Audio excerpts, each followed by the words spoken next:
In today's video, I'm going to teach you how to connect Base44 to ChatGPT. By the end, you'll have Base44 linked to your ChatGPT workspace so you can take advantage of its features without any hassle.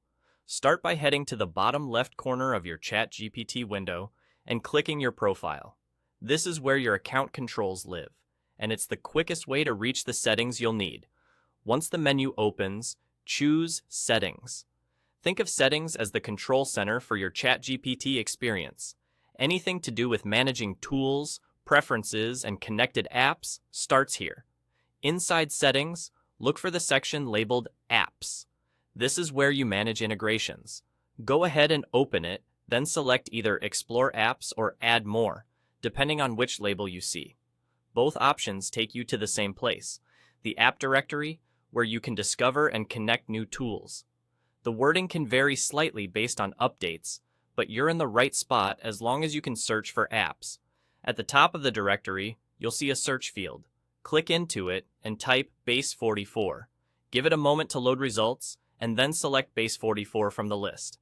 You should now see the apps page with details about what it does and what connecting it will enable. Click Connect. This is the action that starts the linking process between ChatGPT and Base44.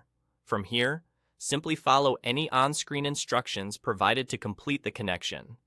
Depending on how Base44 handles authorizations, you may be asked to review permissions or confirm access.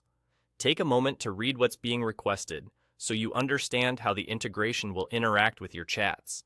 If a confirmation dialog appears, approve it to proceed. When the process finishes, you'll see that Base44 shows as connected. That confirmation is your cue that everything worked and you're good to go. If the button changes to something like Manage or Disconnect, that's another sign the link is active. A couple of quick tips as you wrap up. If the Explore Apps page takes a second to load, that's normal. Just give it a moment. If you don't immediately see Base44 in search, double-check your spelling and try again. Interface labels can evolve over time, so if a button name looks slightly different, look for the closest match. The flow remains the same, and that's it. You clicked your profile, opened Settings, went to Apps, chose Explore Apps or Add More, searched for Base44, hit Connect, and followed the prompts. You're all set.